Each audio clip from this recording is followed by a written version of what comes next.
Okay, another quick short video for you here. In this video, I want to go through really understanding the locked money vaults. So let's just spend a few moments putting the vaults under the microscope. And by the way, as we continue into part two, this is not just going to be me talking to you on camera here. We're actually going to be going to do this, okay?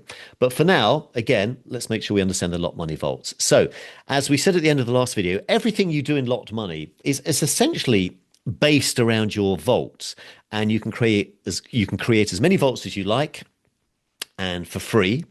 And think about I don't know, a Tom and Jerry cartoon or a Roadrunner cartoon. Remember they often like have a massive vault in there, and you can kind of picture it, can't you? You know, it has like, you twist that thing to open it, and there's a big key. So think of that big key to unlock the vault. So you can picture that, yeah? You've got one key to unlock that vault. This is where your wallet comes in. Your wallet is essentially your key. So whether you use MetaMask or Rabby, it doesn't really matter. That is your key to unlock whatever it is you're doing in your vault. And you may well know this, I appreciate, but I don't want to leave anybody behind. So whenever you do anything in your vault, whether you either, send some funds from your vault to somewhere else, or whether you buy something or swap something or stake something, you need this key in order to do that. Now, to give it its proper term, it's not called a key, it's known as signing a transaction. And again, I'm sure you're probably aware of this. But here's what most people do, and this is really why I wanted to make you this video. Most people, and I suspect you might be one of these people, and that's okay, and we are going to change this, but we'll come to that. Most people only have one key. What I mean by that is most people, anytime they do anything online, they just sign one transaction and that's it. And, it's kind of worked up until now. And if that's worked for you, you've never had any issues, you might be thinking, well, that's fine. I don't really need to change anything. Well, I would beg to differ. Let me ask you, what happens if you lose your key? Or what happens, which is more likely, your computer gets compromised? Often not through your fault. You might click on a phishing link, be completely unaware of it, or there might be some malware that's injected into your computer. You might get hacked. You might accidentally share your wallet detail. You think, I'm never going to do that. It's amazing how many scammers befriend people, often through private messages on Telegram, and you think you're speaking to somebody that you're not. Often they'll steal somebody's identity. There's many scammers that steal my photographs, so people think they're speaking with the original Chris Farrell. I don't mean the original Chris Farrell. You know what I mean. So they'll try and win your trust. So that's what we want to avoid. And so therefore, if all your assets, your hard earned, you've worked hard in life to earn the money to buy these assets, if they're just protected by one wallet that needs to sign for any transaction, and somebody gets hold of that information, you've lost everything. And it's heartbreaking. I can't tell you the amount of people I've spoken to, and it's maybe not in the hundreds, but I'd say it's close to that have had a lot of money stolen, and it affects your mental health. It can make you suicidal. It can certainly beat you down a path of depression. It can be crippling, and you feel violated, you question your self-worth. It's awful. It's not even just the money, though. Obviously, that is, of course, awful as well. This happens every single day in this space, every single day.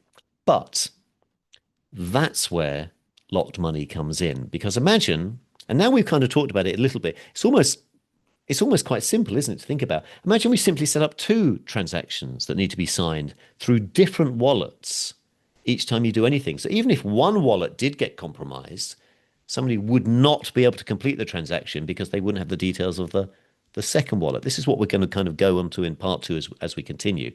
Now, you might be thinking, well, doesn't that mean that every time you do anything, you'll need to sign your transaction twice? Yes, it does. But like anything, once you do this a few times, it's going to take you 30, maybe 60 seconds longer, but you've got the peace of mind, you can sleep well at night knowing that your assets are protected. And as we've said before, over time, I suspect over a relatively short amount of time, particularly where the markets are going and what's going on a macro level, your assets could be worth a lot of money. So it's really good that you're here just spending a little bit of time learning how to protect yourself and educate yourself on securing your assets. So let's not just have one lock protecting your assets from the world. The more we think about it, that's almost like, it's like having, a single lock on your house. Yes, it's locked, but somebody could probably break down that door. Let's have a deadbolt, maybe even a few. We'll talk about that as we continue. So instead of relying on a single point of failure, which is what most people do in this space, with locked money, we've created what are called multi-signature vaults that require, as the name suggests, multiple approvals to unlock your crypto, to do whatever it is that you want to do.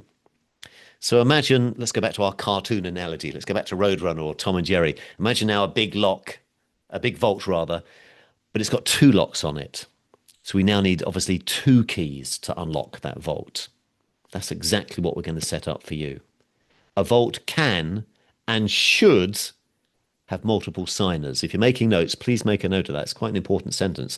A vault can and should have multiple signers. Now, I suspect you may already have a vault at Locked Money, and that's great. And you probably only have one signer on it at the moment. Now, you might be getting a little bit anxious, a little bit concerned. So don't worry. It's great that you've got the vault, but let's, ratchet up your level of security. So don't stress if you're thinking, oh God, I've only got one signer.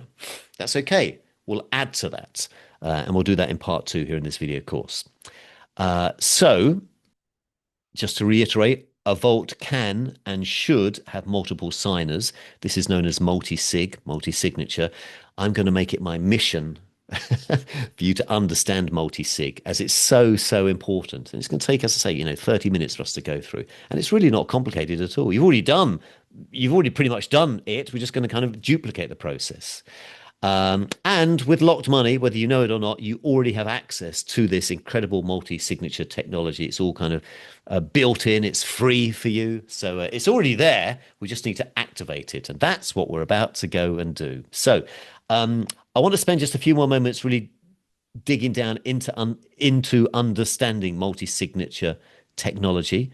So we'll do that next.